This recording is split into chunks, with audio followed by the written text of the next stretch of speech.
예레미야 28장 1절부터 11절까지 함께 읽습니다. 이 해 유다왕 시드기야의 즉위한 지 오래지 않은 해 곧 4년 5월에 기브온 아수레 아들 선지자 하나냐가 여호와의 집에서 제사장들과 모든 백성 앞에서 내게 말하여 가로되 만군의 여호와 이스라엘의 하나님이 이같이 말씀하여 가라사대 내가 바벨론 왕의 멍에를 꺾었느니라.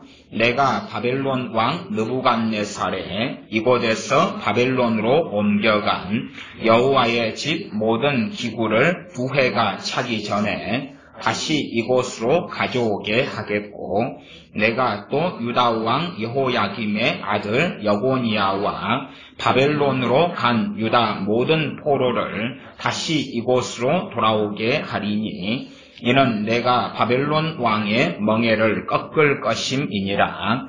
여호와의 말이니라 하셨다 하는지라. 선지자 예레미야가 여호와의 집에 선 제사장들의 앞과 모든 백성 앞에서 선지자 하나냐에게 말할세, 선지자 예레미야가 말하되 아멘, 여호와는 이같이 하옵소서. 여호와께서 내 예언대로 이루사 여호와의 집 기구와 모든 포로를 바벨론에서 이곳으로 다시 옮겨오시기를 원하노라. 그러나 너는 이제 내가 너 귀와 모든 백성의 귀에 이르는 이 말을 들으라. 나와 너 이전 선지자들이 자고로 여러 나라와 큰 국가들에 대하여 전쟁과 재앙과 연병을 애언하였느니라. 평화를 애언하는 선지자는 그 애언자의 말이 응한 후에야 그는 진실로 여호와의 보내신 선지자로 알게 되리라. 선지자 하나냐가 선지자 예레미야의 목에서 멍에를 취하여 꺾고 모든 백성 앞에서 말하여 가로되 여호와께서 이같이 말씀하시되 내가 2해가 차기 전에 열방의 목에서 바벨론 왕 느부갓네살의 멍에를 이같이 꺾어 버리리라 하셨느니라 하매 선지자 예레미야가 자기 길을 가니라. 아멘. 대한민국에는 친중을 하는 사람들이 많이 있습니다.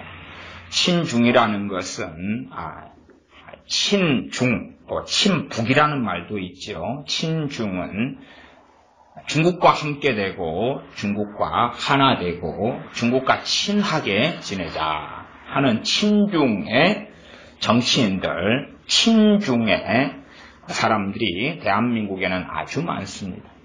그러나 우리가 중국의 역사, 나아가 중국 공산당의 역사를 안다면 얼마나 중국은 정상의 국가가 아니고 비정상이며 많은 거짓을 일삼아 왔고, 또한 그들과 함께 한다는 것은 도끼로 발등을 찍는 일이라는 것을 바보 멍청이 아니고는 알 수밖에 없다는 사실입니다. 이 예레미야, 특별히 28장 그리고 29장 그렇게 이어지는 이 성경은 거짓 선지자와 참 선지자 예레미야에 대한 이야기가 나와 있습니다. 우리가 정확하게 보셔야 될 것은 간단하게 28장, 예레미야 28장의 주제를 간단하게 거짓 선지자 하나냐 그렇게 말할 수는 없습니다. 왜 그렇게 말할 수 없냐 그러면 이 선지자 하나냐가 그냥 거짓 선지자가 된 게 아니라 이 하나냐는 유명한 선지자입니다. 말하자면 유다 왕이 인정하는, 유다의 제사장들이 인정하는, 백성들이 인정하는 유명한 선지자 하나냐지 그냥 알려지지 않은 사람, 유명하지 않은 사람, 그리고 전혀 낯선 사람이 내가 선지자임에 나와가지고 이야기한 것이 아닙니다. 전혀 낯선 사람, 유명하지 않은 사람, 사람들에게 인정받지 않았던 사람 하나냐가 나타나서 내가 선지자인데 하나님으로부터 오는 말씀을 전하겠노라 하면 누가 인정하겠느냐 그 말이죠. 이게 최소한은 선지자 예레미야하고 비슷한 정도로 유명하거나 혹은 그보다 훨씬 더 인정을 받는 사람이다는 사실입니다. 그래서 성경도 거짓 선지자 하나냐라고 안 그럽니다. 성경을 정확히 보시면 그냥 선지자 하나냐입니다. 선지자 하나냐예요. 일단은 본문 예레미야 28장 1절부터 보면 이해 유다왕 시드기야의 즉위한 지 오래지 않은 해 곧 4년 5월에 기브온 아술의 아들 선지자 하나냐가 여호와의 집에서 제사장들과 모든 백성 앞에서 내게 말하여 가로되 여호와의 집에서는 성전이죠. 솔로몬 성전입니다. 거기에서 제사장들과 모든 백성 앞에서 선지자 예레미야에게 말을 합니다. 어떤 말이냐 하면 2절 만군의 여호와 이스라엘의 하나님이 이같이 말씀하여 가라사대 내가 바벨론 왕의 멍에를 꺾었느니라.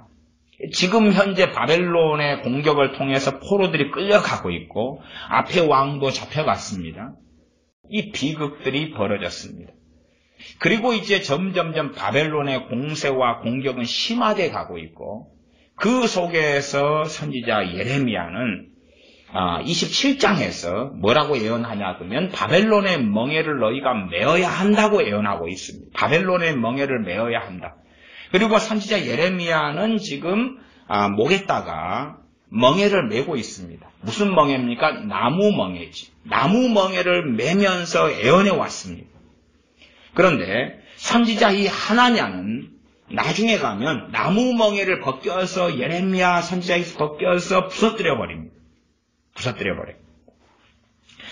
그리고 먼저는 예언할 때 내가 바벨론 왕의 멍에를 꺾었느니라. 그렇게 예언해 줍니다. 그러면 백성들이 너무 좋아하고 그리고 제사장들이 너무 좋아합니다. 너무 좋아해요. 왜? 평화를 예언하고 있기 때문에. 지금은 비록 힘들고 어렵다. 그러나 바벨론 왕의 멍에를 이스라엘 하나님께서 꺾어버리셨느니라. 28장 3절은 내가 바벨론 왕 느부갓네살에 이곳에서 바벨론으로 옮겨간 여호와의 집 모든 기구를 2해가 차기 전에 2년이 되기 전에 다시 이곳으로 가져오게 하겠고 우리나라에는 선지자라고 하는 사람들이 참 많이 찾아와서 애언하고 있습니다. 또한 우리나라에 왔던 소위 신사도에 속하는 선지자들이 대한민국, 남북 간의 관계, 통일, 또한 대부흥, 대한민국이 전 세계 경제 강국이 되고 놀라운 부흥을 이루어서 전 세계의 부흥의 통로가 된다는 것을 지금 올해도 여러 선지자라고 하는 사람들이 예언하고 있습니다.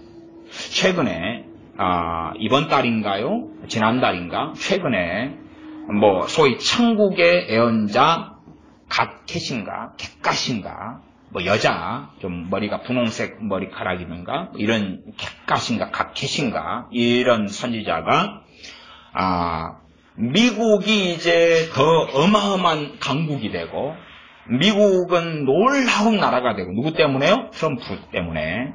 그 다음에 대한민국은 남한 북한은 자유 통일을 이루게 되고 너무나 잘 될 거다. 그리고 이 캣갓인가 이 여자 예언자의 말에 많은 사람이 환호하고 아멘하고 있습니다.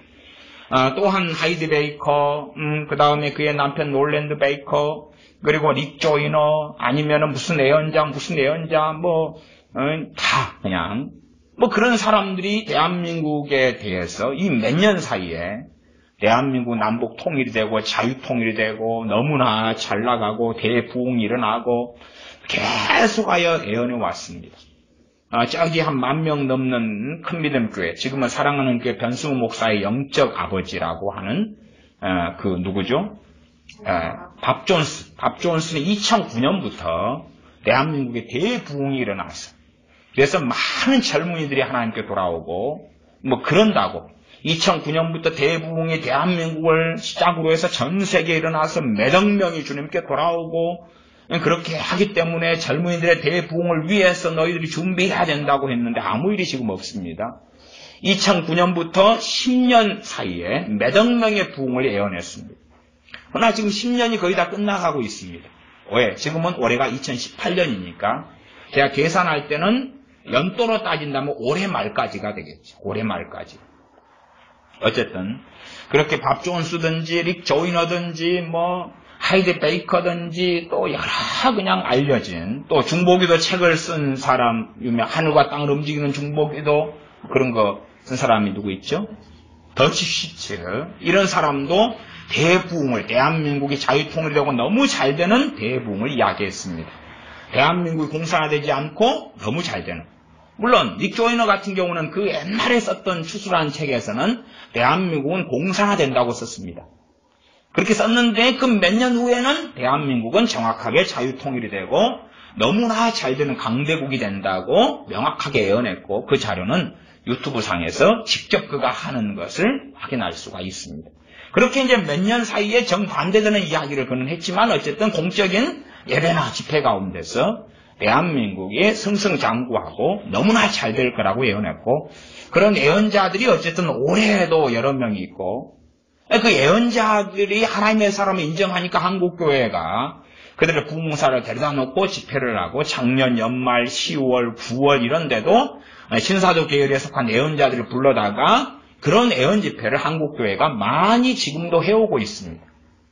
그래서 지금도 상당수 많은 교회가 대부흥을 계속하여 설교 시간에 이야기합니다. 대부흥을 계속 이야기하고 앞으로 대부흥이 올 거라고 주장하는 교회는 한국교회 한 7, 8만 교회 가운데 가볍게 제가 추산할 때는 최소 10,000 교회는 넘습니다. 최소 10,000 교회는 넘습니다. 왜냐하면 예를 들어 어떤 선교단체에 속한 교회가 한 5,000 교회 되는데 그 선교단체의 기본 컨셉 중에 하나가 대부흥이거든요. 그리 따지면은 최소한 일단 5,000 교회는 대부흥을 먹고 들어간 거고, 그치요? 네. 그 다음에 이제 얼마 전에 그런 사랑하는 교회 그 교단, 부흥교단, 그 교단의 교회들 아니면은 또 신사도의 영향을 받은 많은 교회와 목회자들 그런 사람의 기본 컨셉은 대부흥이거든. 대부흥. 하나님의 임재 대부흥. 그렇게 해서 정말 평화를 예언하는 선지자들이 대한민국에는 가득 찼습니다. 소위 선지자는 아니라 할지라도 평화를 예언하는 목회자들은 가득 찼다 그 말이죠. 그래서 이런 사람들에 대하여 선지자 예레미야는 똑같은 이야기를 합니다. 어떤 이야기냐 그러면 28장 8절로 넘어가면 나와 너 이전 선지자들이 자고로 여러 나라와 큰 국가들에 대하여 전쟁과 재앙과 연병을 예언하였느니라. 물론 저는 선지자도 아니고 그래서 나라에 대한 예언은 저 같은 사람에는 가당치 않은 이야기입니다. 가당치 않은 이야기. 그러니까 선지자들의 기본 정도는 어느 예언 정도가 돼야 되죠? 나라에 대한 예언. 물론 우리는 자꾸만 민족을 이야기하는데 8절에 보시면 여러 나라와 큰 국가들입니다. 실제로 단일 민족으로 이루어진 나라는 거의 없습니다. 거의 없어요. 한국 사람이 토종 한국인이다. 그건 몽골의 침략까지 올라가 봐야 되고 거기에서 얼마나 접탕이 됐는지까지도 확인해 봐야 돼요. 일본 사람들 토종 일본인이다. 가보시면 아시지만 제가 일본에 가서 사람들 살펴볼 때는 얼굴이 상당히 상이하더라고요. 상당히. 이 사람들 일본 사람이네. 그렇게 딱 생각할 수 있는 얼굴이 있고 한국 사람하고 차이가 없는 얼굴이 있고 이렇게 상당히 달라요. 차라리 한국 사람들이 좀 단일하다 그렇게 주장할 수 있는 거지만 그러나 이스라엘 빼놓고는 민족이라고 일컬어질 수 있는 여지는 별로 없는 거예요. 그냥 한 자리에서 오래 살고 거기에 이렇게 혼혈되고 저렇게 혼혈되고 섞이는 가운데 오래 살아가지고 특별한 얼굴의 특성이 나타나는 그런 것을 그냥 민족이라고 그럴 뿐이지 노아의 후손이 전 세계에 흩어졌고 무엇에 따라서요? 언어에 따라서. 바벨탑 사건이 일어나서 하나님께서 언어별로 각 언어를 헤쳐 모여 언어를 한 언어에서 언어를 달리 만들어 버리셨고 바벨탑 사건을 통한 인류의 반역을 통하여 그것이 민족인 거라. 하나님의 언어를 다르게 해버린 거예요. 성경에는 정확하게 언급되지 않는 것이 많은데 그 중에 하나가 가족이 5명이다. 그러면 언어를 가족은 전부 다 똑같게 해주셨다? 아니면 아니다는 언급이 안 돼 있어요. 그죠? 가족이 5명인데 5명의 언어가 다 달랐을 수가 있어요. 왜? 5명 가족이 다 반역을 했다면 이 반역하는 이들은 터나야 될 거 아니에요.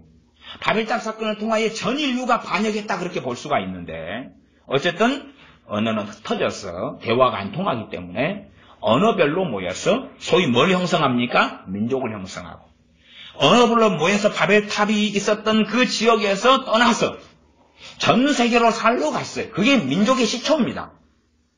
그렇기 때문에 민족이라 일컫는 개념은 사실은 협의적 의미에서 일컬어야 되지 그게 절대성을 가지고 있지는 않다 그 말이에요. 그냥 한 지역에 오래 살았기 때문에 민족이라고 말할 수 있으나 실제로 성경적으로 가면 그것은 크게 성경적 개념이라 보기는 어렵다.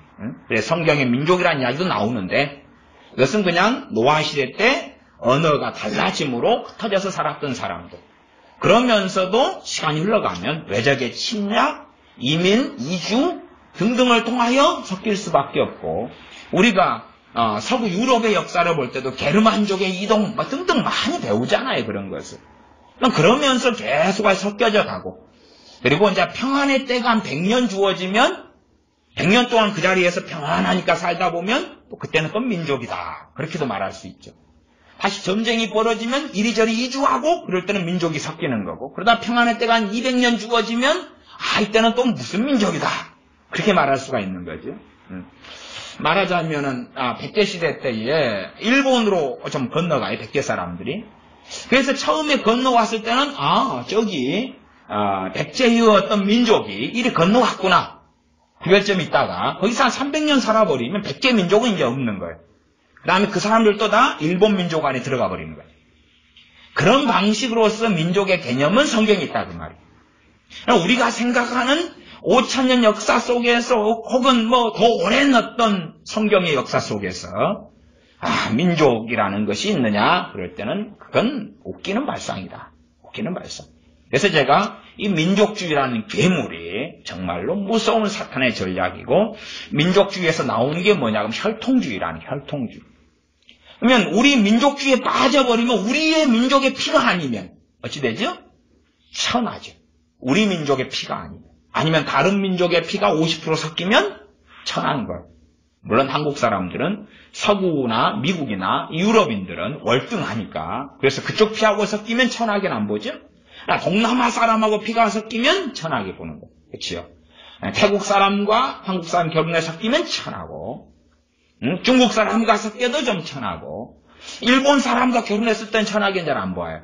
우리보다 조금 더 낫고 영국 사람과 결혼해 섞이면 자식이 그러면 천하게 좀 안 보고 미국 사람과 섞여도 좀 천하게 안 보는데 또 흑인하고 또 미국 사람이지만 결혼해 섞이면 또 천한 것 같고 왜 그렇게 사람을 구별합니까? 민족주의 때문에 그렇지.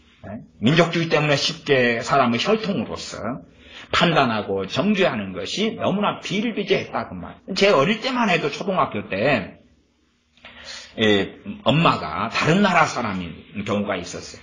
그래서 이제 그 아이가 아빠 50% 엄마 50% 결혼했으니까 그렇게 해가지고 학교를 다녔는데 괄시와 천대와 멸시를 받았어요. 물론 그 아이가 끝까지 졸업했는지 안 했는지까지는 모릅니다. 근데 제 초등학교 저학년 때의 기억이 그런 아이가 있었는데 상당히 차별을 많이 받고 천대를 많이 받고 우리는 한민족, 한민족인 한민족인데 너는 잡종이 하나 섞였구나 그리고 천대, 멸시, 저주 이런 것을 많이 받았던 약간의 기억이 있어요. 그런 것처럼 끊임없이 과거에서부터 이상한 민족주의가 대한민국 안에는 굉장히 많이 있었어요. 그럼 우리보다 더 강렬한 민족주의, 그래서 혈통을 더 강렬하게 보존했던 사람들은 유대인들이고 이스라엘 사람들입니다. 그래서 이들은 그렇게 말하는 거예요. 하나님께서 우리 편이기 때문에 우리에게는 아름다운 평화의 미래만 있다.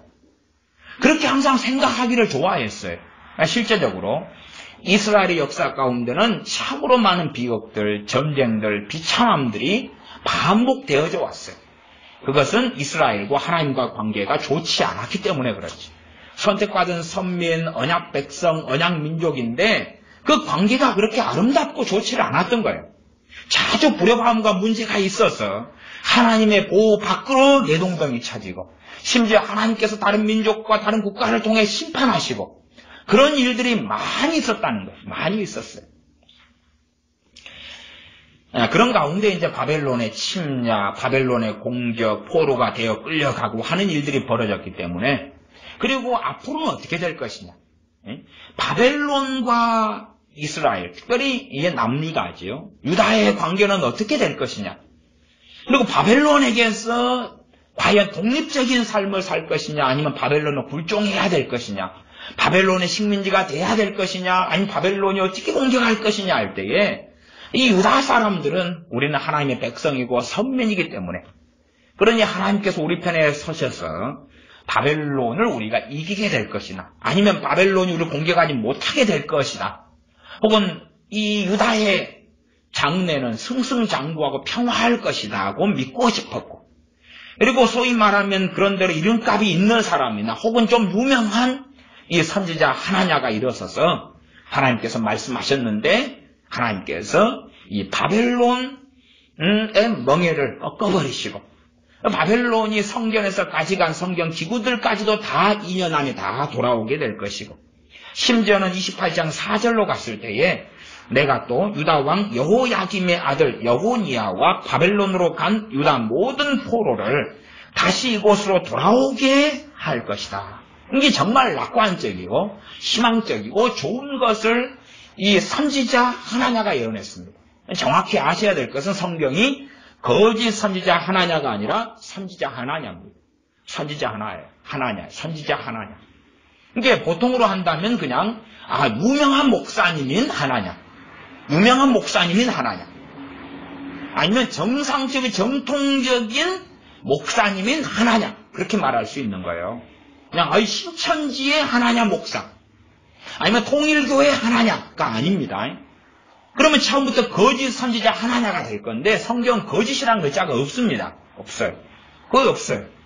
정확하게 성경을 보시면 28장 1절도 우리 나오죠. 1절 중간에 보시면 기브온 아술의 아들 선지자 하나냐 그럽니다.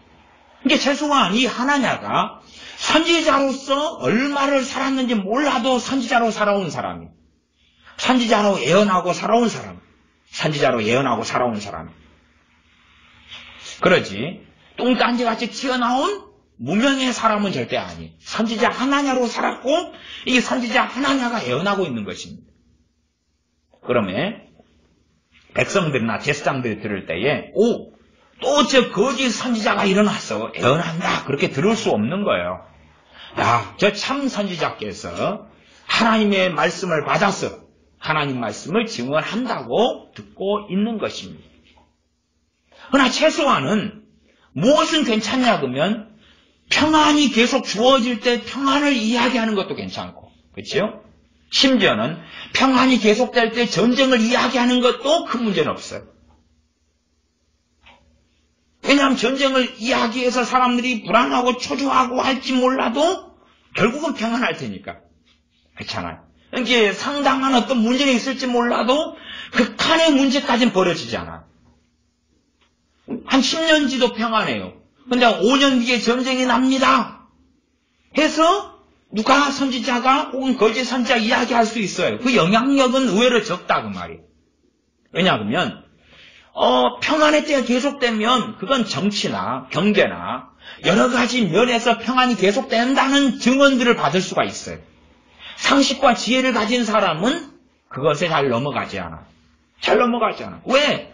경제적으로 너무 좋고, 국제 외교가 너무 좋고, 군사력으로 너무 좋고, 모든 상황이 다 좋은데 어떤 사람이 거짓 예언으로 선지자라는 사람이 전쟁이 난다라고 예언했다면 그건 먹혀 들어가기 어렵다 그 말이에요. 그치요? 어려워요. 그러니까 평안의 때에 전쟁을 예언하는 것도 큰 문제는 없어요. 예, 거기에 넘어가는 사람 별로 없기 때문에. 그러나 이제 위기의 때에 평안을 예언하는 경우하고 위기의 때에 위기를 이야기하는 것하고의 차이가 극명하게 존재하죠. 위기의 때에 그리고 큰일이 벌어지기 쉬운데 평화를 이야기한다면 아무도 위기 때를 준비하지 않겠죠. 아무도 위기 때를 준비하지 않을 거예요. 그래서 이 당시에는 위기 때였어요.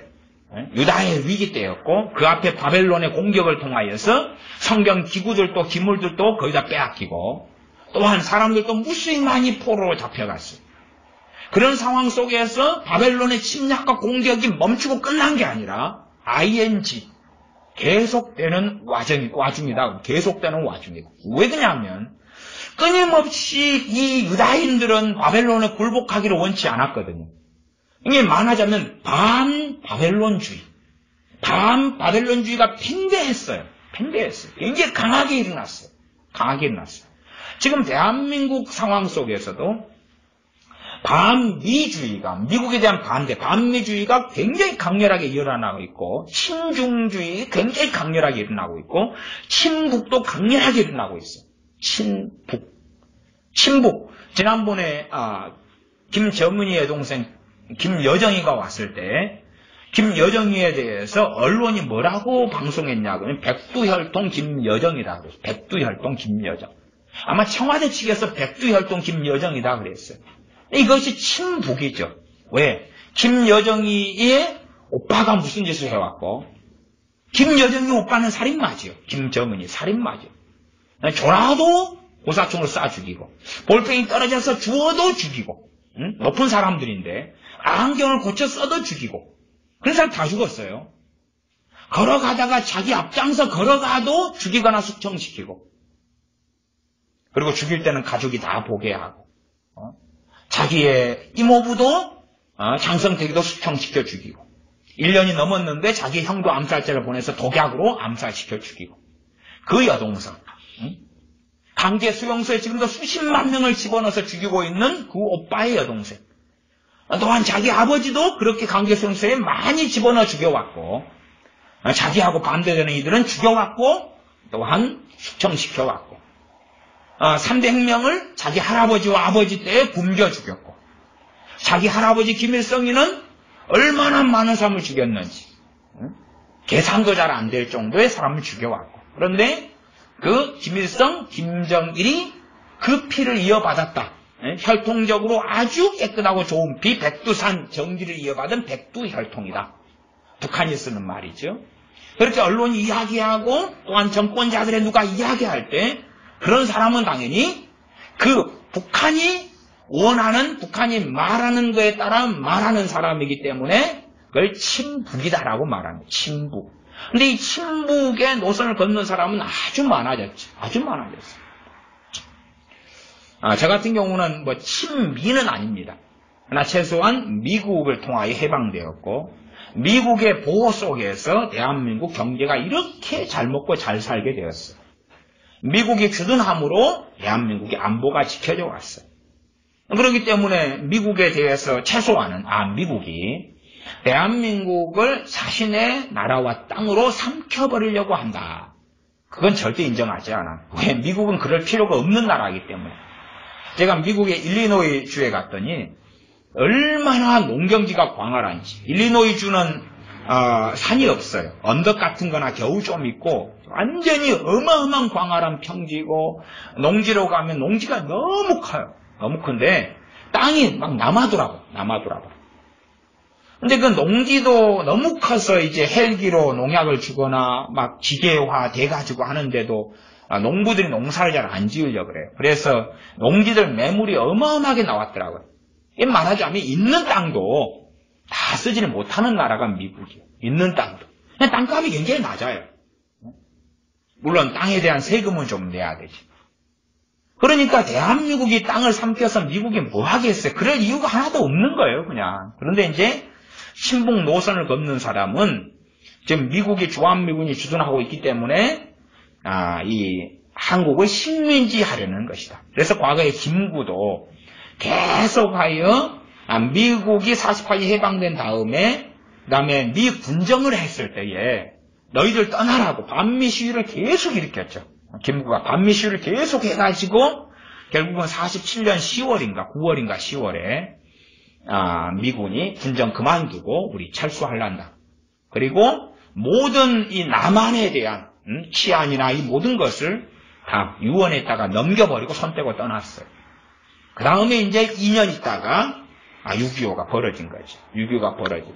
그리고 겨우 낙동강에서 버틸 때에 이제 일본 주둔하거나 미국에 있던 군대들이 부산을 통해서 들어와가지고 그들도 어마어마하게 수만 명이 죽어나가는, 미군이 죽어나가는 고통을 감수하고서 남한의 공산화를 막았죠. 그리고 이제 6.25 끝난 다음에 다시 미국이 철수하고 떠나려는데 이승만 건국 대통령이 미국의 발목을 잡으면서 당신이 여기 주둔해주고 미국 당신들이 있지 않으면 나는 휴전을 맺을 수 없고 계속 싸우련다. 최소한 휴전을 하려면 우리 안보가 장담이 돼야 되는데 이 나라가 오래된 나라가 아니다. 그 말 생각해 보세요. 45년에 해방된 다음에 그때의 자료가 데이터를 볼 때에 국민의 82%가 공산주의를 원했어요. 이제 제가 공부한 자료 가운데 그 정도 자료예요.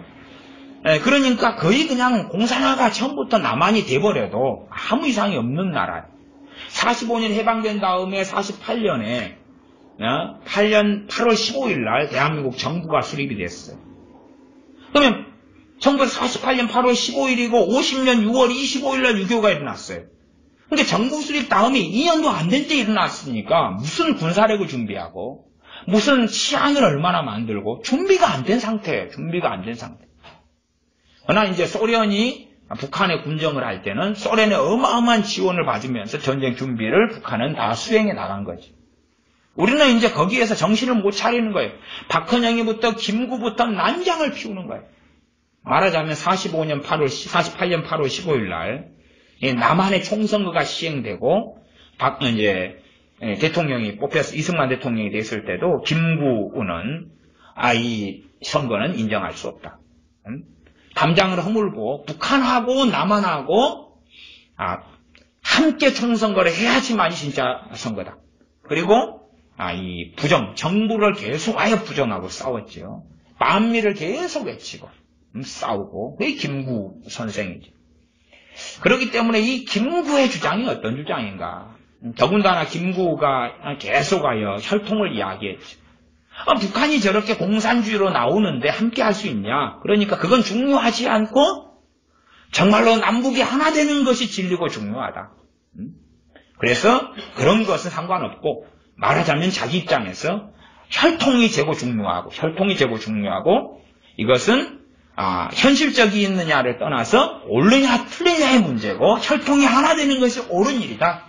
그렇게 하고 이제 반미 그리고 북한 공산당과 무조건 하나 되는 그런 것을 끊임없이 주장했던 이가 김구죠. 그리고 그 이후로 계속하여 문제가 되어왔죠. 김구 선생 같은 경우가 해방된 다음에 해방되는 날 김구 선생이 했던 말이 그래요. 대한민국이 해방됐다는 소식을 듣고 통탄을 했다는 거예요. 통탄을 했어. 왜 통탄하냐 그러면 임시정부를 만들어가 자기가 대빵인데 자기의 그 말하자면 독립군이 아무 일도 안 했거든요. 총 한 발 안 쐈거든요. 그리고 해방되니까 자기들이 뭔가의 권리를 주장할 수가 없는 거예요. 그러니까 이 대한민국 정부가 가지고 있는 현 정부가 가지고 있는 견해는 뭐냐 그러면 1919년이 대한민국의 정부 수립일이다 그러는 거예요. 19년 상해 임시정부가 세워졌을 때. 그러나 상해 임시정부라는 게 대한민국 전 국민의 한반도 전 국민의 투표를 한 것도 아니고 동의를 구한 것도 아니고 일부의 사람들이 모여서 자기끼리의 정부를 만든 거예요. 몇 명이 그냥. 근데 어떻게 그것이 정부냐. 그래서 미 군정은 김구를 인정하지 않았어요. 그 다음에 임시정부를 인정하지 않았어요. 왜? 몇 명이 자기들이 모여가지고 실제적인 독립운동을 한 것이 거의 없거든요. 그렇게 거의 없어요. 역사적으로 그게 거의 없어요. 말하자면 장개석 총통의 밑에 국민당 아래에서 식객 노릇이 나면서 겨우 밥 벌어먹고 산 거예요. 그게 다예요, 그게. 근데 이제 해방돼가지고 김구가 들어오면서 계속하여 맨 처음에는 통탄하고 우리가 한 일이 아무것도 없기 때문에 미국에게 인정받을 수도 없고 발언권도 없고 그랬다가 이제 그때부터 본격적인 거짓말을 하기 시작했는데 김구가 했던 거짓말이 우리 독립운동, 어마어마한 독립운동을 통해서 우리가 독립된 거다 하는 거예요. 우리가 독립을 일궈냈다 그렇게 말을 바꿨어요. 그렇게 하면서 이제 또 그때가 한독당인가 그걸 만들어요. 한독당. 한국 독립당인가 뭐 이런 약자일 것 같아요. 그러면서 계속하여 이제 청년들을 모으고 그리고 이제 선동하고 싸우고 이승만 이 정부와 싸우고 그리고 계속 반미를 일으키고 그렇게 해왔던 앞잡이가 김구 선생이죠. 김구 이 사람은 어느 때 예수님을 영접한 사람입니다. 근데 그래서 좌익 기독교인의 선구자다. 또한 좌익 기독교인이면서 민족주의를 주장하고 혈통이 제고 중요하고 혈통은 무조건 진리일 수밖에 없다고 주장한 사람이 김구죠. 백범 김구. 그래서 이 사람이 했던 주장들을 보면 이렇게 무식할까. 그 정도의 사람이 백범 김구가 되어집니다.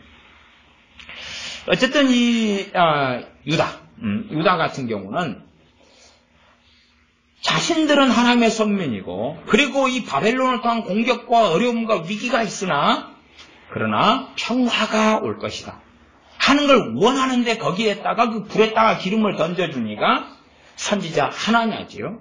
선지자 하나냐가 4절 28장 4절로 가면 바벨론으로 간 유다 모든 포로를 다시 이곳으로 돌아오게 하리니 이는 내가 바벨론 왕의 멍에를 꺾을 것임이니라.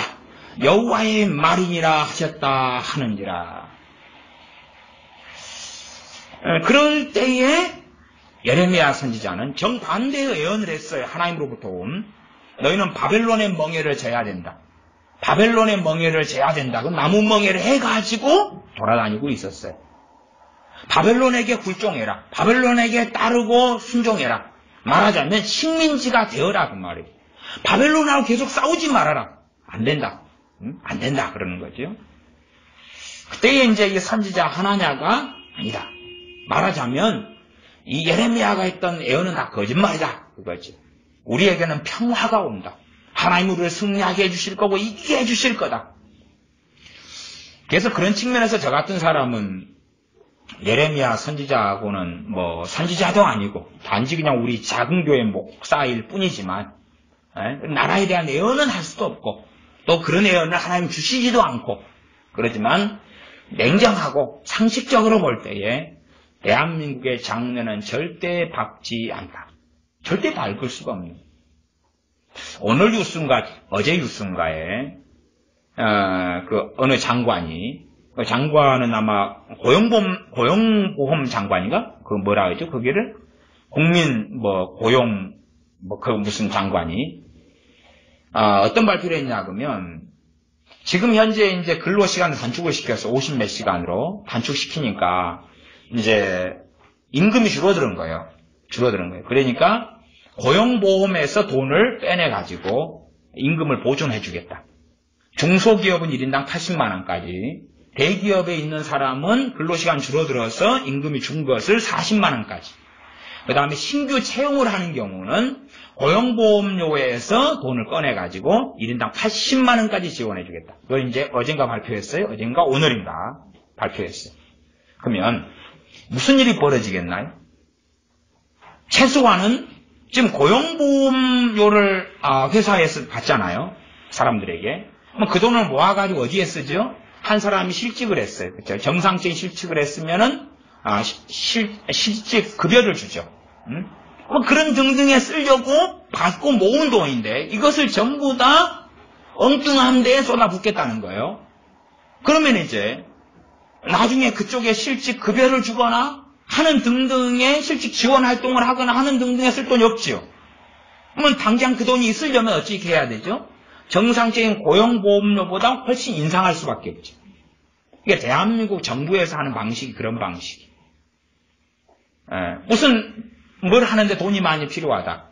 그러니까 지금 의료보험 돈 쌓여 있는데 그걸 갖다가 이쪽으로 쓰겠다. 그건 전에 거기서 했던 발언이기도 해요. 그렇게 해가지고 이리저리 다 쓰겠다.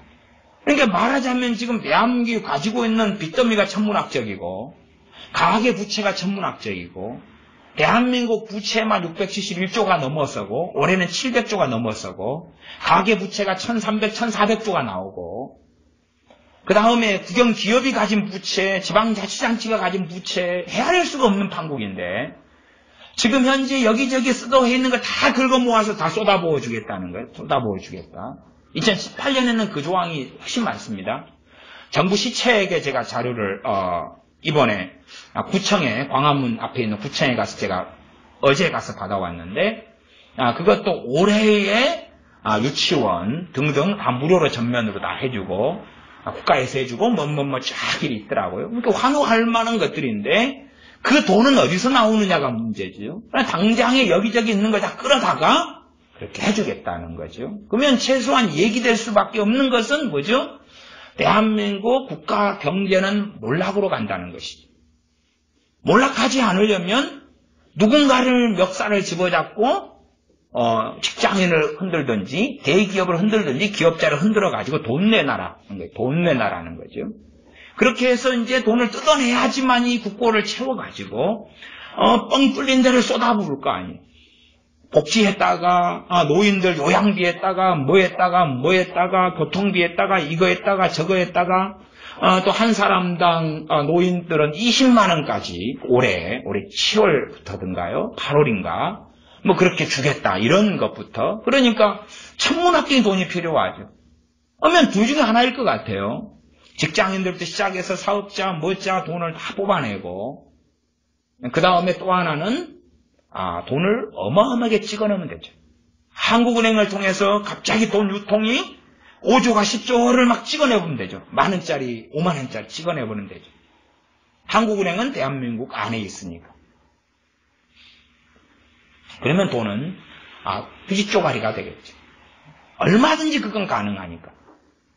그러니까 최소한은 대한민국이 이런 식의 정책을 해서는 대한민국의 경제는 완전히 망해버리고 마는 거예요. 이게 실제로 지금 두 가지 이야기가 나옵니다. 대한민국의 땅값, 집값이 올라가고 있다는 이야기하고 뚝 떨어졌는데 살 사람이 없다는 이야기하고 두 가지 이야기 나오는데 공통적인 건 하나입니다. 올라갔는데 살 사람이 없다. 그 다음에 떨어졌는데 살 사람이 없다는 거예요. 서울 같은 데는 올라갔는데 살 사람이 없다는 이야기도 나오고 떨어졌다. 실제적으로 떨어졌다. 근데 살 사람이 없다는 이야기가 나오고 지방에는 떨어졌는데 살 사람이 없다는 이야기가 제가 데이터를 모아보면 공통적인 거예요. 좀 근접해요. 어쨌든 공급은 많은데 올라갔든 내려갔든 공급은 많은데 수요는 적다는 거예요. 수요는 적다는 거예요.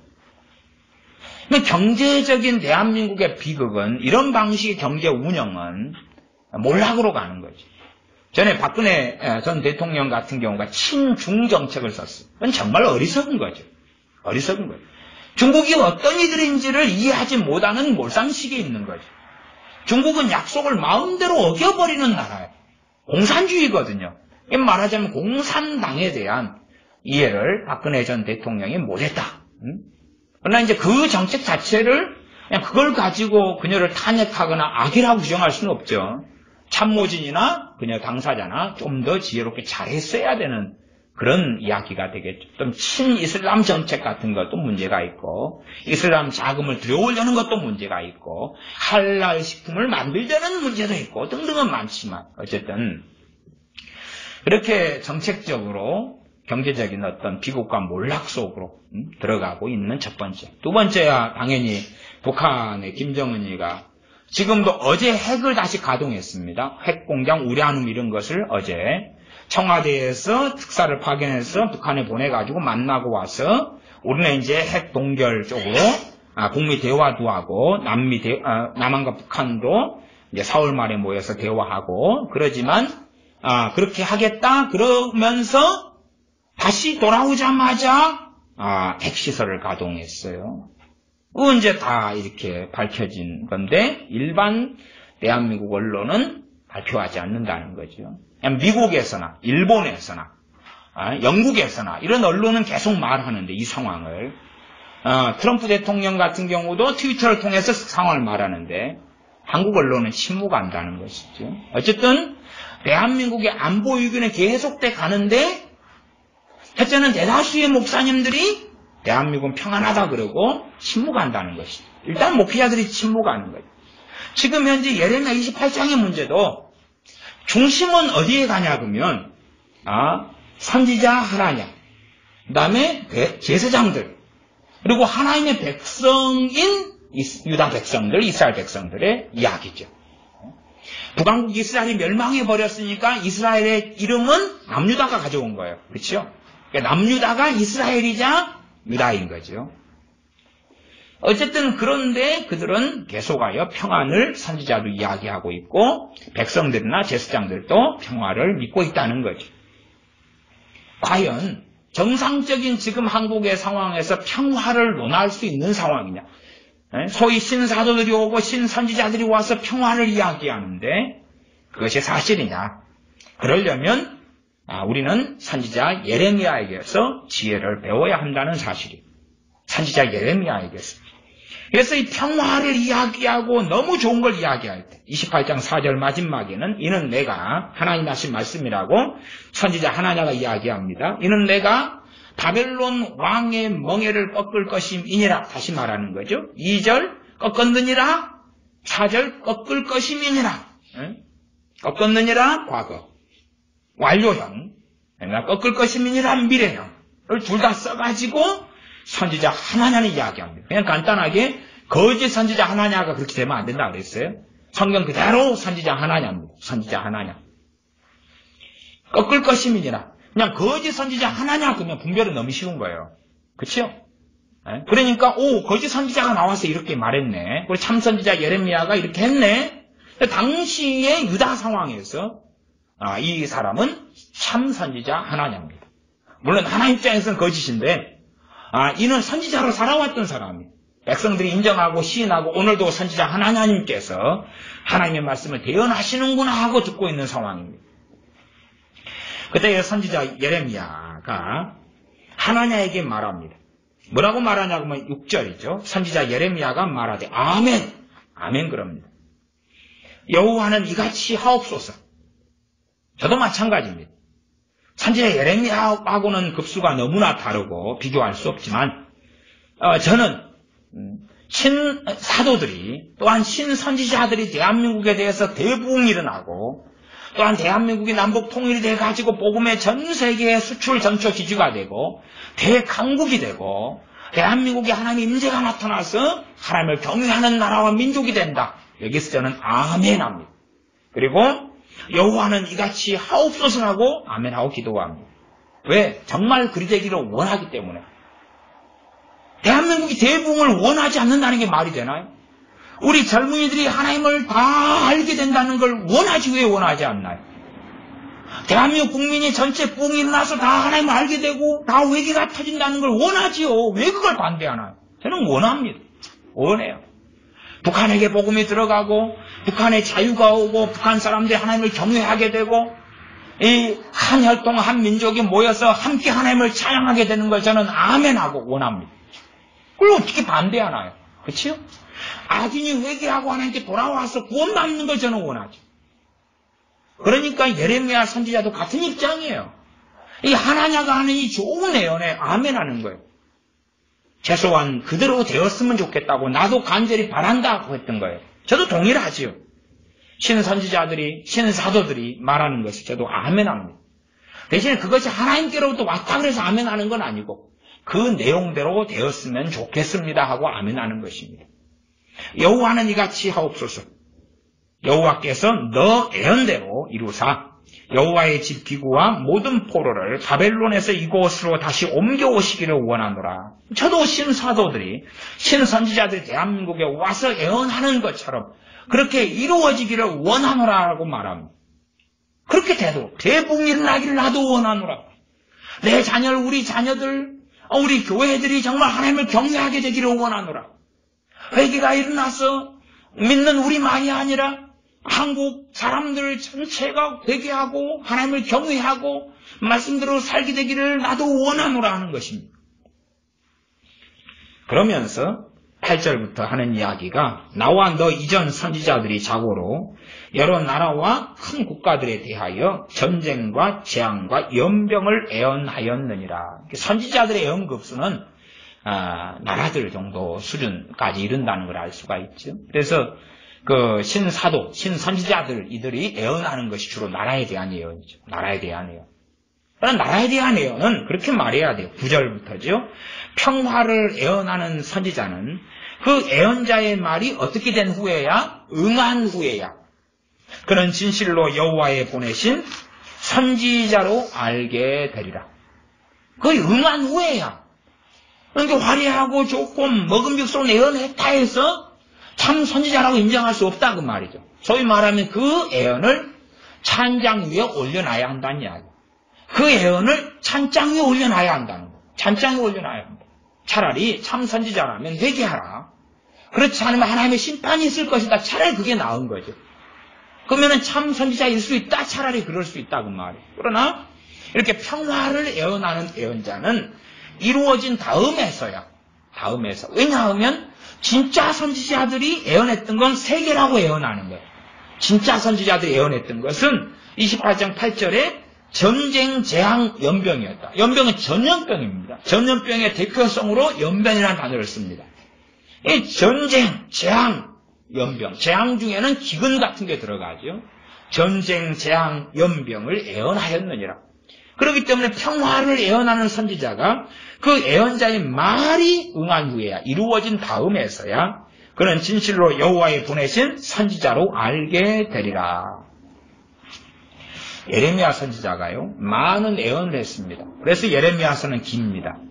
예를 들면 예레미야 30장으로만 가면 어떤 예언을 선지자가 하냐 그러면 30장은 유다의 회복을 이야기합니다. 유다의 회복을. 그렇죠? 그러면은 예레미야 선지자의 예언 가운데도 우리가 때에 맞지 않게 끌고 올 수 있는 게 많아요. 지금 예레미야 선지자가 바벨론의 멍에를 매야 되고 포로가 되고 하는 것들은 예언하지만 그러나 유다의 회복도 30장으로 가면 예언을 해요. 그때에 어리석은 사람이 지금 현재의 상황을 벗어나서 유다가 처한 상황을 벗어나가지고 예레미야 선지자가 유다의 회복을 이야기했다. 이것은 지금 상황이다 이야기하면 틀린 게 되겠죠. 유다의 회복은 나중 상황이죠. 나중 상황의 유다의 회복인데 기본적으로 이 나중 상황 자체가 이 유다가 포로가 된 다음에 그 다음 해방될 때까지 한 70년의 시간이 걸리죠. 이게 나중 상황. 빠른 상황 자체가 되지를 않는 거죠. 그런데 이제 그것을 위치를 바꿔가지고 예레미야 선지자 유다의 회복 30장을 앞뒤 꼭지 없이 예언했다 이렇게 돼버리면 유다 백성들은 뭘로 듣겠냐 그 말이죠. 하나님이 지금 회복시켜 주신다. 지금 바벨론의 공격을 받고 포로가 되고 성경 기물이 빼앗겼는데 지금 회복시켜 주신다 하고 정말 참 선지자 예레미야 예언이라 할지라도 거짓 선지자 하나냐하고 동격이 돼버릴 수 있는 거예요. 때에 맞지 않게 갖다가 써버립니다. 심지어는 29장으로 가도 29장에도 지금 스마냐 같은 거짓 선지자의 상황이 또 나와요. 복잡합니다. 그런데 우리가 예레미야 29장 11절은 아주 많이 쓰는 성경입니다. 아주 많이 쓰는 성경. 예레미야 29장 11절은 나 여호와가 말하노라. 너희를 향한 나의 생각은 내가 안하니 재앙이 아니라고 평안이요 너희 장래에 소망을 주게 하는 생각이라. 그러면 이 구절이 정확하게 일단은 이 상황이 누구에게 주어진 건지를 알아야 돼요. 그건 뭐냐 그러면 하나님께서 선지자 예레미야를 통해서 이 바벨론에 옮겨간 포로들에게 편지를 쓰게 하신 거예요. 이 대상이 지금 포로가 되지 않은 유다에 있는 사람들이 아니라 포로로 끌려간 유다 백성들에게 하나님께서 선지자 예레미야의 편지를 통해서 보낸 내용이에요. 그러니까 이 편지 내용을 가지고 지금 바벨론의 포로로 끌려간 사람들이 아멘하고 그 다음에 나온 구절은 너희는 내게 부르짖으며 내게 와서 내게 기도하면 내가 너희를 들을 것이요 너희가 전심으로 나를 찾고 찾으면 나를 만나리라. 너희를 향한 나의 생각은 재앙이 아니라 평안을 주려 합니다. 누구에게요? 포로로 끌려간 유다 포로들 백성들에게. 나 이것을 현재 포로 끌려가지 않은 그리고 바벨론의 멍에를 매지 않으려 하고 끊임없이 독립을 외치며 바벨론과 싸우기를 원하는 유다 백성들이 적용한다면 말도 안 되는 거죠. 이게 제가 최근까지도 이런 이야기, 말씀을 잘못 갖다 붙이는 성경적이긴 한데 다른 거예요. 그냥 성경에서 갖다 끌었으면 다 진리라고 생각하는 거예요. 예레미야에서 있는 것도 아무데나 갖다 쓰면 안 맞아버려요. 너희에게 향한 나의 생각은 내가 하나니 재앙이 아니라고 평안이요. 이것을 바벨론과 싸우기를 원하는 유다 백성들이 갖다 쓰면 말이 안 되는 거죠. 이것은 포로로 끌려간 유다 백성들에게 하나님 주시는 말씀입니다. 똑같이 하나님 말씀이라도 최소한 우리가 적용시키려면 이 말씀을 받은 대상이 누구였는가를 확인하고, 그렇죠? 거기에 맞추어서 우리에게 적용하고 해석을 해야 되는 거지. 좋은 말씀, 아름다운 말씀이기 때문에 이것을 우리 크리스찬이라 할지라도 아무 상황이나 쓰면 안 된다는 거예요. 하나님의 백성인 유다 백성들도 선지자 예레미야가 예언했는데 해당되는 백성이 있었고 해당되지 않는 백성이 있었다고 말이에요. 그러니까 지금 당장의 입장에서는, 지금 요 당시의 유다의 입장에서는 포로로 끌려간 사람 입장은 비극인데, 그들에게는 비극인데 사실은 그들에게 하나님 말씀하시면서 너희가 내게 와서 부르짖으면 너희에게 평안을 줄 것이라고 말씀하는 거예요. 재앙이 아니라 평안이라고. 그리고 남아있는 유다 백성들은 포로로 안 잡혀간 것이 너무나 좋고 감사한데 사실은 너희들에게는, 너희가 바벨론에 멍에를 매지 않으면 너희들에게는 재앙이 올 것이라고. 이제 남유다는 아직 재앙의 진행형이고, 그리고 포로로 끌려간 사람들에게는 당장이 힘들고 어렵지만 하나님께 부르짖고 구하면 하나님께서 만나주시고 평안을 주실 거라고. 그렇게 동일한 말씀도 대상이 다르다고 말이에요. 이게 한국 교회의 강단에서 계속 자행된 일이 뭐냐 그러면 성경을 가지고 설교를 해왔는데, 그래서 한국 교회의 대다수의 목사님들은 이단도 아니고 정통이고 사이비도 아니고 성경을 가지고 설교했는데 문제는 때에 맞지 않는 말씀들을 전했다는 사실이죠. 때에 맞지 않는 말씀들을 전하니까 어그러져 버리는 거예요. 어그러져 버리는 거예요. 지금 하나님께 순종하는 이스라엘 백성이었을 때 선지자 하나냐가 말했다면, 그렇죠? 그러면 그것은 괜찮은 거예요. 소위 말하면 히스기야 왕일 때, 히스기야 왕에게 랍사게가 위협을 하고 그랬죠. 그때에 선지자 하나냐가 이야기했다면 그때는 맞는 게 되었겠죠. 그러나 이때는 선지자 하나냐의 예언은 거짓이 되었다 그 말이에요. 그렇게 서수한 예레미야 선지자의 예언, 또 예레미야 서를 볼 때도 정말 많은 다양한 말씀들이 있다 그 말이에요. 그리고 예레미야 선지자가 수십 년간 예언했으니까 때와 시기가 계속 변화되어 갔죠. 변화되어 갔어요. 어떤 말씀은 계속적인 쉽게 적용할 수 있는 말씀이 되고, 그리고 많은 말씀은 그때의 유다 백성들의 상황, 죄악상, 영적 상태, 하나님과 관계, 그런 거에 따라서 말씀들이 계속 주어지는 때가 달랐다 그 말이죠. 또 어떤 말씀은 70년 뒤에 이렇게 이루어질 것이다. 나중, 지금 세대가 아니야. 나중이야. 이런 말씀들도 많았다는 것을 예레미야서를 보면 알게 되어집니다.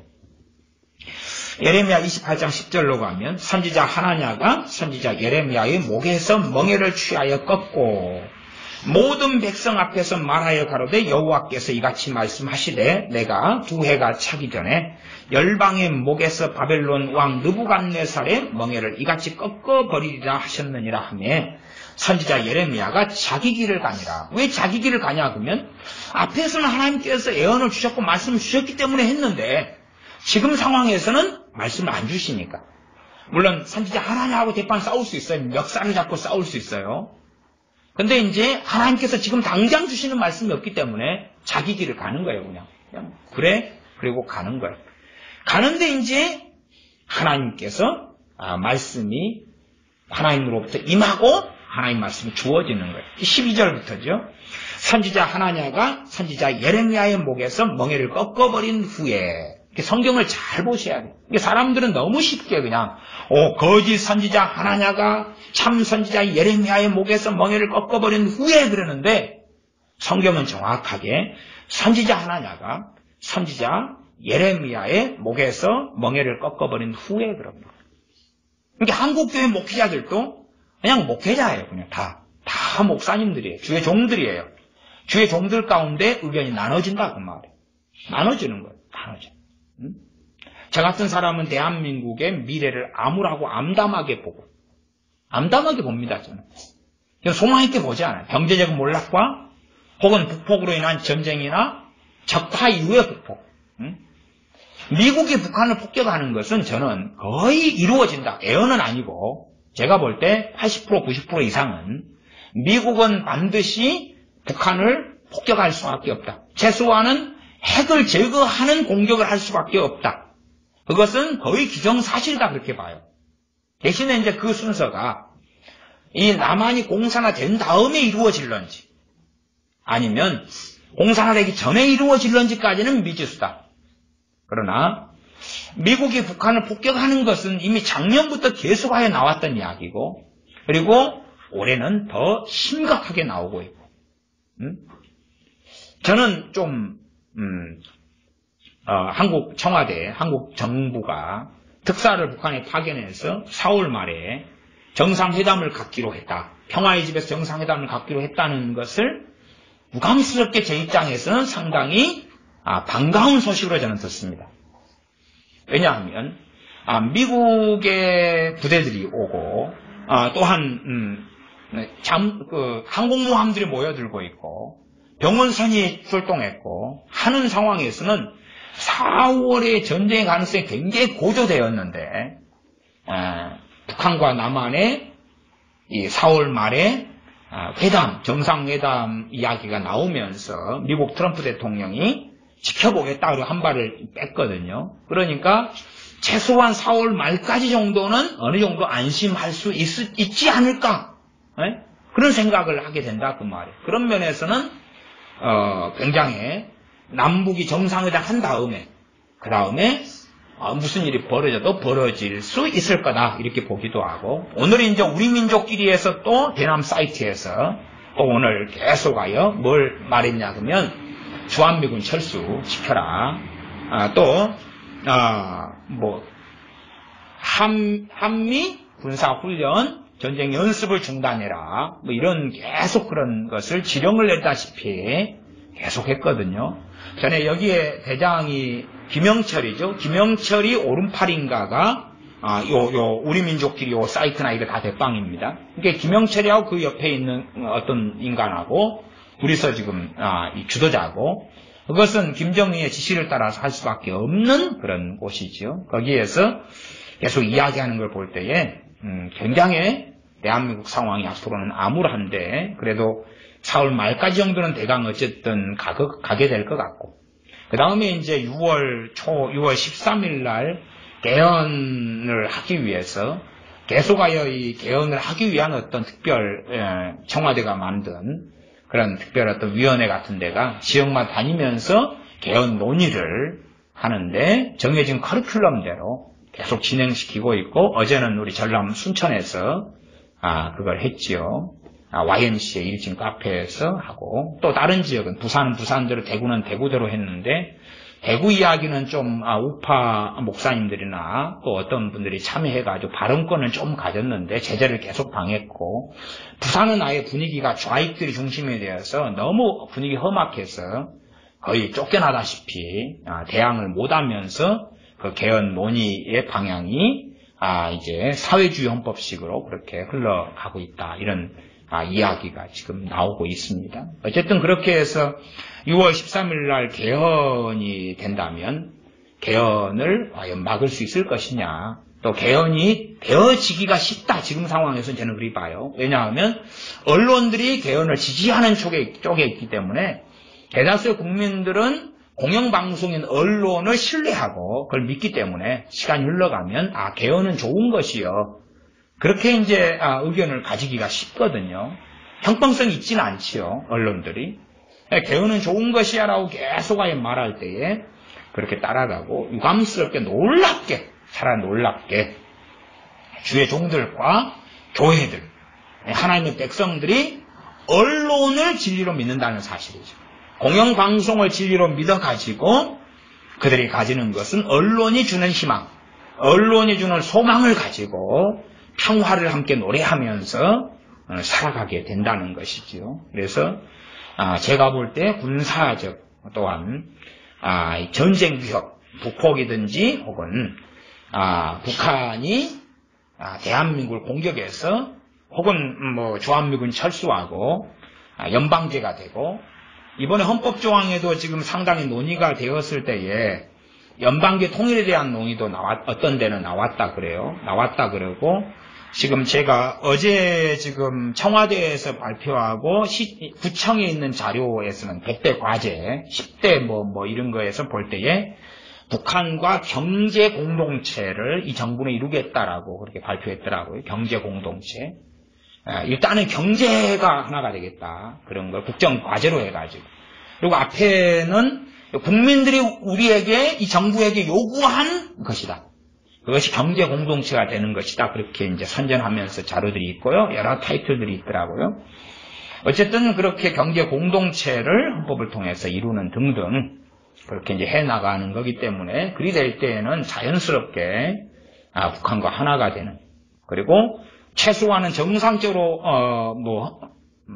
투표를 통해 하나가 됐을지언정 공산주의자들은 바뀌지 않지요.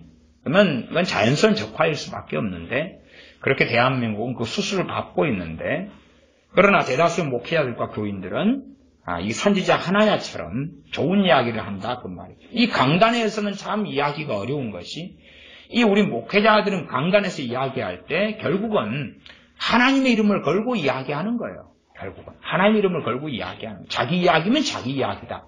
이게 저는 지금 제가 계시받은 게 없다. 그러나 최소한 대한민국 흘러가는 것을 볼 때 평화는 아니다. 그리고 경제적인 위기든 안보의 위기든은 계속 가중되고 있다. 가중되고 있다. 이 멍청이 아니고는 이 비참한 비극이 올해 도래할런지 혹은 내년에 도래할런지는 모르는데 점점 위기가 가속되고 있다. 우리가 카드 연체가 점점 가속되면 그럼 신용불량자가 될 수밖에 없는 걸 예측하죠.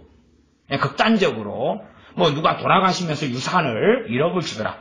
그래서 내 신용불량자가 되기 전에 빚을 갚았다 하는 것은 천에 하나 만명에 하나나 일어날까 말까 한 상황이고, 대다수는 신용불량자가 되는 길을 걷는 것처럼 그렇게 대한민국의 안보든지 경제든지 빨간 신호가 점점 오고 있고 위험한 일이 점점 중첩되고 있는데 그것을 예측하지 못하고 준비하지 못한다면 그런 사람은 자기의 지혜대로 자기가 비극을 당할 수밖에 없는 거다. 그러나 문제는 주의 종들이 문제가 되었어.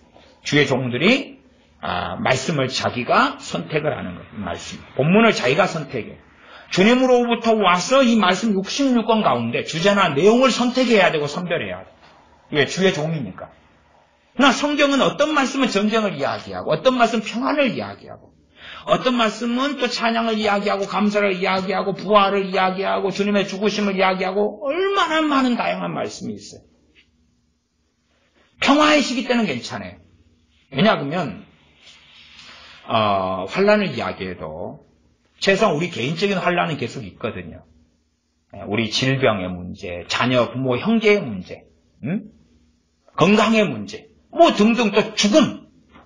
우리는 다 죽어요. 혹시 1000년 동안 사실 분 있나요?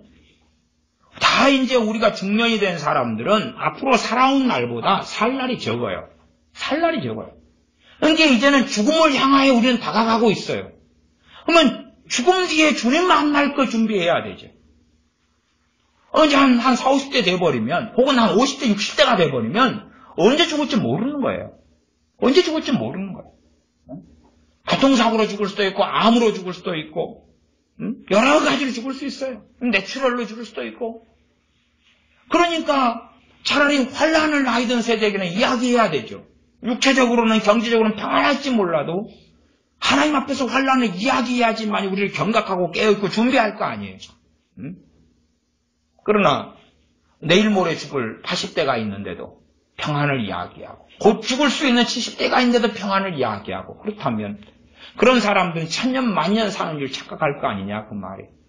그러므로 어느 세대든지 유감스럽게 참 선지자는 평안을 이야기한 것이 아니다 그 말이에요. 평안을 이야기했을 때에 특정한 애언으로서, 특별히 주님 오실 때의 애언으로서 이야기하지만 그것도 절대적 평안을 이야기한 게 아니에요. 주님 안에서, 그리스도 안에서 평안을 주로 이야기했어요. 오히려 주님께서는 오셔서 환란을 이야기하셨고 대환란을 이야기하셨죠. 선지자 12절 선지자 하나냐가 선지자 예레미야의 목에서 멍에를 꺾어버린 후에 여호와의 말씀이 예레미야에게 임하니라. 가라사대 너는 가서 하나냐에게 말하여 이르기를 여호와의 말씀에 너가 나무 멍에를 꺾었으나 그 대신 쇠 멍에를 만들었느니라. 그러면서 14절 만군의 여호와 이스라엘 하나님이 이같이 말하노라. 내가 쇠 멍에로 이 모든 나라의 목에 메워 바벨론 왕 느부갓네살을 섬기게 하였으니 그들이 그를 섬기리라. 내가 들짐승도 그에게 주었느니라 하신다 하라. 그러니까 이 말씀을 받은 다음에 이제 예레미야 선지자가 하나냐 선지자에게 쫓아가는 것입니다. 그러니까 우리가 계속 반복되는 성경을 이해해야 돼. 15절에 보시면 선지자 예레미야가 선지자 하나냐에게 이르되 또 그래요. 참 선지자 예레미야가 거짓 선지자 하나냐에게 이르되 그런 게 아니에요. 다 참 선지자입니다. 결과적으로 하나냐 거짓 선지자가 되었습니다만은 참 선지자로 살았던 사람이 하나냐. 선지자로 살았던 사람이. 선지자로 살았던 사람. 대한민국의 평화를 이야기하는 목회자들이 베스트셀러 작가들이고 대교회 목사님들이고 WCC를 말하는 목회자들도 대교회 목회자들이고 그래. 물론 제가 속한 교단은 WCC에 속한 교단이 아닙니다.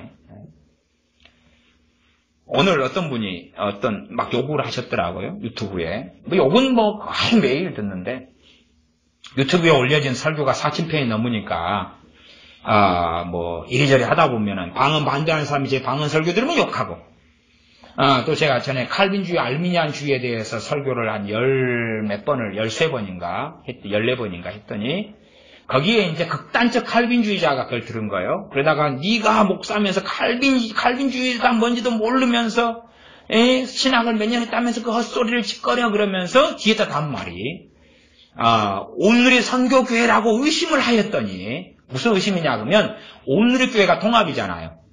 오늘의 교회가 통합이고 WCC 그쪽이잖아요. 그래서 어쩐지 오늘이라는 이름을 가졌더라.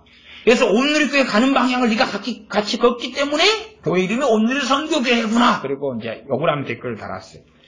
오늘의 교회하고 우리 오늘의 선교교회하고는 아무 상관이 없습니다. 교단도 다르고 교파도 다르고 우리 교회나 교단은 WCC에 가입되어 있지 않습니다. 더군다나 칼빈주의는 유감스럽게 대다수의 칼빈주의라고 이야기하는 그들은 극단 칼빈주의입니다. 칼빈주의는 제가 언제도 설교 또 하겠지만 칼빈주의는 어디서 나와야 돼요? 존 칼빈에게서 나와야 됩니다. 존 칼빈에게서 나온 것이 칼빈주의입니다. 그 다음에 칼빈주의는 또 진리가 아니에요. 존 칼빈에게서 나온 칼빈주의하고 하나님 말씀을 비교해야 됩니다. 그래서 하나님 말씀에 어긋난 칼빈주의는 지우고 치우고 하나님 말씀을 바르게 해석한 칼빈주의는 그건 칼빈주의가 아니죠. 사실은 하나님 말씀이에요. 최소한 인정은 받을 수 있는 거고. 그러나 미국이 또 한국이 거의 1980년대까지 강단에서나 신학교에서 주장해왔던 칼빈주의는 극단적 칼빈주의입니다. 그러니까 칼빈이 뭐라고 말했느냐 들으려면 첫 번째는 그의 주석들을 봐야 돼. 통으로 봐야 돼. 통으로. 이게 제가 성도의 견인을 칼빈주의 알미니안 교리주의를 설명할 때 한 3시간에 걸쳐서 이야기했는데 총 2시간, 시간은 한 3시간까지 되나요? 근데 그러면서 두 번째 성도의 견인을 설명할 때는 히브리서 칼빈 주석을 통해 본 성도의 견인 그런 걸로 설교했어요. 히브리서 칼빈 주석을 통해 본 성도의 견인. 이게 칼빈 주석 가운데 히브리서는 성도의 견인에 대하여 본문을 가지고 뭐라고 말하느냐를 찾아서 1시간을 넘게 읽은 거죠. 칼빈주의를 이야기하려면 칼빈 주석들을 통짜로 봐야 돼. 길게 잘라내서 한 줄, 두 줄 잘라내면 찌라시가 되는 거고 문맥적으로 길게 보고 그 다음에 칼빈 목사님이 이제 설교한 것을 받아 쓴 설교들이 수천 편이 남아 있으니까 신명기 강해, 갈라디아서 강해, 디모데 강해, 디모전서 후서 강해 등등 남아 있으니까 그걸 통짜로 봐가지고 또한 신앙 고백서나 기독교 강요나 이게 있으니까 통짜로 봐가지고 거기서 나와야지만이 최소한 칼빈주의예요. 최소한 칼빈주의. 그래서 저는 유감스럽게 사람들이 생각할 때 유감스러운 거예요. 저한테는 이렇게 극단적 칼빈주의자들이 너는 칼빈주의가 아니다. 그래서 이 칼빈주의 뭣도 모른다 그러고 욕을 하고 그 다음에 이제 또 칼빈주의 싫어하는 사람은 니 같은 칼빈주의자는 맨날 칼빈 설교만 해 그러고 욕하고 제가 칼빈의 기독교가 갈라디아서 강의 설교를 읽으면서 할 때는 욕을 많이 해요. 왜? 제가 칼빈이 목사님 욕을, 성경 해석을 반대를 안 하거든요. 참 성경 해석을 너무 잘했다. 그런 거예요. 그러나, 저같이 이제, 2323 설교 듣거나 보면, 이건 너무 잘못된 성경 해석이야. 이렇게 말하는 사람이 존 칼빈의 갈라디아 설교를 들을 때 문제점을 찾지는 못하는 거예요. 와, 저 사람은 정원 목사도 이렇고, 필립 얀시도 그렇고, 누구도 그렇고, 그러더니 존 칼빈에 대해서 무조건 옹호해. 그러니까 일단 제가 보는 성경 해석에서는 흠잡을 데가 없는 거예요. 흠잡을 데가 없는 거예요. 당시에 이제 로마 카톨릭과 싸우는 상황이고, 지금도 이제 싸움을 시작하는 상황이니까 더 시대적으로 맞아가고 있어요. 그래서 저쪽에는 욕을 종종 먹는데, 오늘도 또, 하여튼 욕을 해요. 근데 그 사람들이 보는 성경의 이해와 해석, 또 이 성경 본문이 말하는 해석과 이해, 말씀과 해석. 그러나 최고 중요한 것은 내 때에 해당되는 말씀이 어느 것이냐는 성령님만 정확히 아세요.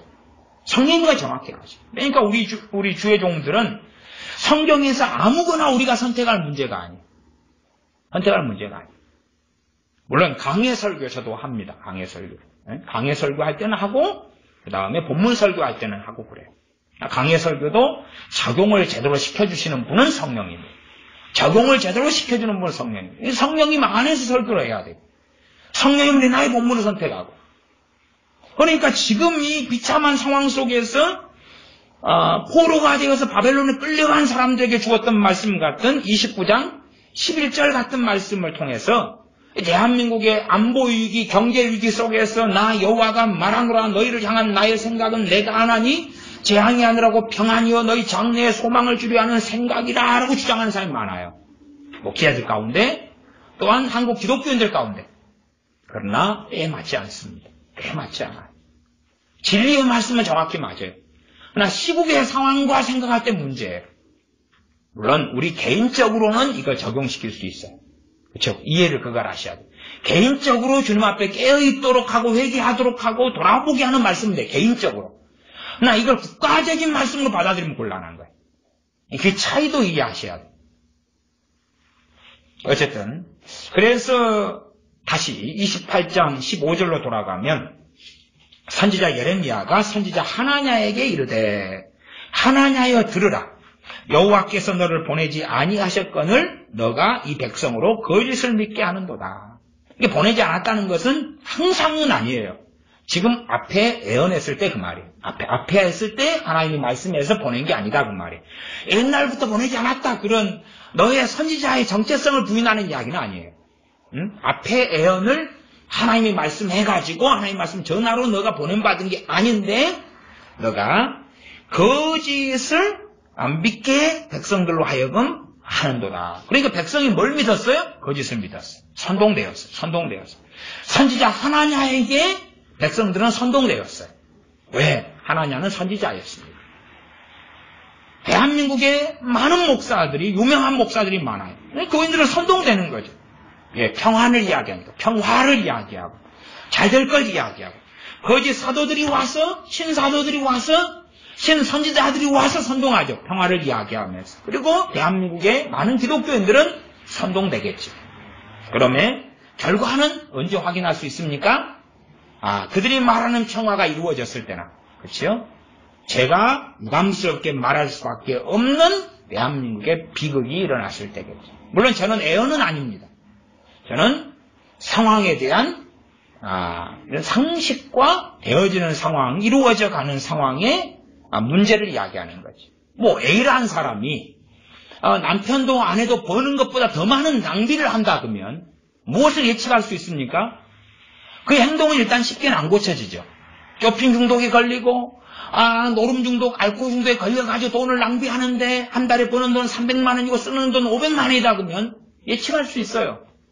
저 가정이 곧 경제적으로 몰락하고 난리 나겠구나. 예측하죠. 그런 상황이 대한민국에 일단은 경제적으로 벌어지고 있고, 그 다음에 국가 안보에 있어서도 비슷한 상황이 벌어지고 있기 때문에 당연하게 예측하지. 그리고 이것이 너무 신속하게 그런 일들이 벌어지기 때문에 대한민국은 정말 비참한 비극이 오고 있다. 그렇게 말하는 거죠. 예언은 아니에요. 예언은 아니에요. 그냥 경제나 안보나 좌우를 보면 더군다나 북한은 다시 어제 핵시설을 다시 가동했어요. 핵시설 다시 가동했어요. 청와대에서 문 대통령의 말하자면 특사가 갔다가 와서 이제는 북한은 핵을 개발할 필요가 없다. 또 유시라 그러더라고요. 북한에. 김일성, 김정일의 유시가 비핵화다. 이런 이야기까지 나왔다는 것 같아요. 그러나 다시 핵가동이죠. 그러니까 그런 걸 볼 때 밥 먹듯이 거짓말을 하는 것이 북한 김정은이죠.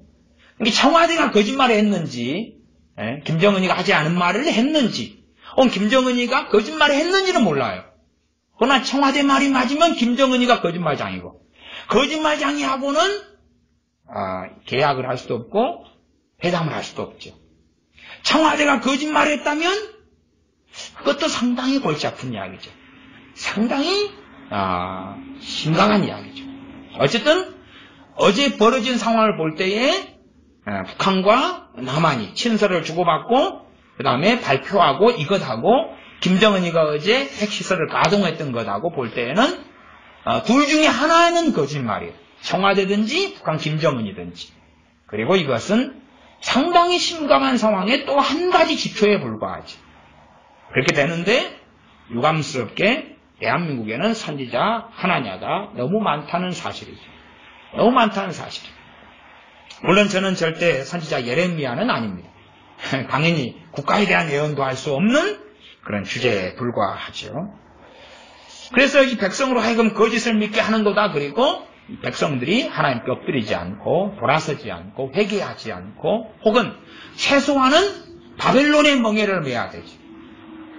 우리나라가 살려면 친미를 해야 돼요. 사는 길이 하나예요. 친미.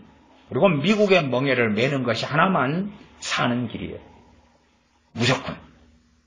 친미, 친일이에요. 친미, 친일. 그것만이 사는 길이에요. 에레미야 선지자와 선지자 하나냐로 이야기한다면 친중이 아니고 친북도 아니고 친미와 친일이에요. 두 가지만이 사는 길이에요. 물론 그것이 멍에는 아니에요. 어디하고 어울려서 국가를 지키고 안보를 지킬지에. 어제 제가 광화문에 갔습니다. 광화문에 갔더니 좌익 데모를 하고 있더라고요. 어제 갔더니 텐트를 쳐놓고 트럼프야 시간이 얼마 남지 않았다. 떠나라. 떠나라. 그리고 젊은이들이 텐트를 쳐놓고 피켓을 들고 전쟁 연습 중단하라. 사드 가지고서 떠나라. 그리고 이제 정부 건물 앞에서 농성을 하고 곳곳에 피켓을 들고 있더라고요. 이제 반미가 계속 청와대 광화문 앞에는 계속 이루어지고 있는 것을 어제 세종대왕상 그 앞에 있다가 제가 어제 이 구청도 가고 외무부도 가고 이렇게 일을 보고 또 어제 교단에 가서 선교사 임명장을 제가 어제 받고 왔습니다. 총회 선교사 파송장 임명장을 어제 제가 받고 와서 제가 여러분들한테는 보여드렸죠. 어쨌든 대한민국은 과연 평안할 것인가? 그렇지 않을 것인가? 그래서 이 본문 16절 예레미야 28장 16절 그러므로 여호와께서 말씀하시되 내가 너를 지면에서 제하리니 너가 여호와께 패역하는 말을 하였으니라 금년에 죽으리라 하셨느니라 하더니 선지자 하나냐가 그해 7월에 죽었더라. 과연 지금 이 시기에 평화를 예언하는 선지자 하나냐. 지금 17절도 봐보세요. 거짓 선지자 하나냐가 죽었습니까? 선지자 하나냐가 죽었습니까? 선지자 하나냐가 죽었습니다. 저는 이 사람이 지옥에 갔다고 믿고 있습니다. 그러나 이 사람은 선지자 하나냐가 죽은 것입니다. 발람 선지자는 술사 발람으로 기록되고 죽었습니다. 근데 이 하나냐는 선지자 하나냐로 기록되고 죽습니다. 그게 차이죠. 차이. 마찬가지입니다. 29장도 포로된 백성에게 선지자 예레미야가 편지를 쓰고 그러나 그와 반대로 24절로 가면 느헬람 사람 스마냐 에게 너가 이렇게 말하여라 그러면서 스마냐가 한 편지 등등 25절로 가면 제사장 마세야의 아들 스바냐 그 다음에 모든 제사장들에게 이제 글을 써가지고 그래서 26절로 가면 뭐라고 하냐 그러면 이 느헬람 사람 스마냐가 에레미야 선지자에 대하여서 이제 비난하고 정죄합니다. 어떤 정죄를 하냐 그러면 무릇 미친 자와 거짓 선지자를 착고에 채우며 칼을 메우게 하시면을 너가 어찌하여 너희 중에 자칭 선지자라 하는 아나도 사람 에레미야를 책망하지 아니하느냐 그렇게 이제 편지를 쓰고 선지자는 뭐라 그럽니까? 제사장 너희들의 임무가 미친 자와 자칭 선지자를 착고에 채우고 칼을 메우게 해야 되는 임무인데 그러면 이 자칭 선지자라 하는 에레미야를 왜 그렇게 안 했냐 그 말이죠. 그에 대해서 하나님께서 하시는 말씀이 나와 있고 그렇게 해서 하나님께서는 32절에 보면 그러므로 나 여호와가 이같이 말하노라 보라 내가 느헬람 사람 스마냐와 그 자손을 벌하리라. 가계 저주죠. 가계 저주.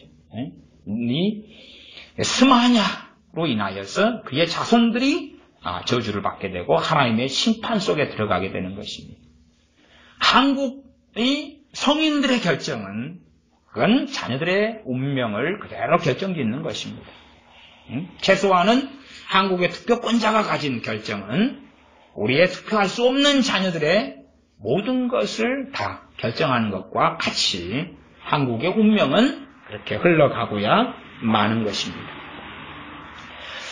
그렇게 우리들의 삶 속에 나아가 대한민국과 한국 교회의 삶 속에 이 선지자 하나냐가 많고 그리고 이 위기 속에서 평화를 애원하는 신사도와 신선지자들이 아주 많습니다. 저는 신사도나 신선지자들 대한민국에 대한 애원에 아멘하고 하나님께서 그렇게 이루어 주시기를 기도하는 바입니다. 원하고 소원하지. 그러나 대한민국의 상황은 유감스럽게도 절대 낙관적이지 않다. 그리고 언제든지 미국의 북폭이 일어날 수 있고 그러면 북한과 남한 사이에는 전쟁일 수밖에 없다. 전쟁을 피하려면 미국의 북폭이 없애야 되고 그러면 북한은 핵무기로 인하여 무장하고 강성케 되어져서 그 다음에는 그들이 적화를 원했던 남한을 적화할 수밖에 없는 것으로 가고 더군다나 침묵이 아주 많은 현 대한민국 상황에서야 이루 말할 수 없는 참담한 결과가 와서 정말로 선지자 하나냐가 그의 7월에 하나님께 죽임을 당했던 것처럼 많은 선지자의 자리에 있는 주의종 목사들이 한국교회 목사들이 과연 죽임을 당하지 않고 살 수 있겠는가? 그리고 또한 교인들이 죽임을 당하지 않고 살겠는가? 나아가서 죽기를 구하여도 죽을 수 없는 상황, 비참한 상황 속에 정말 들어갈 수 있는 일이 되어지고 있다는 것. 그래서 정말 주의 종들이든 또 우리 주님을 믿는 사람들이든 간에 성경은 이렇게 다양한 말씀을 할 때에 내 때에 맞지 않는 말씀을 우리가 끌어내면 이게 큐티의 위험성이다 그랬어요. 큐티의 위험성. 내가 마음대로 내 삶에 뜯어붙이는 건데 그러나 성령님께서 말씀을 인도하시고 이끄시고 역사하셔서 진리를 깨닫게 하실 때는 그 때 성경에서 나온 건데 때가 다르다 그 말이에요.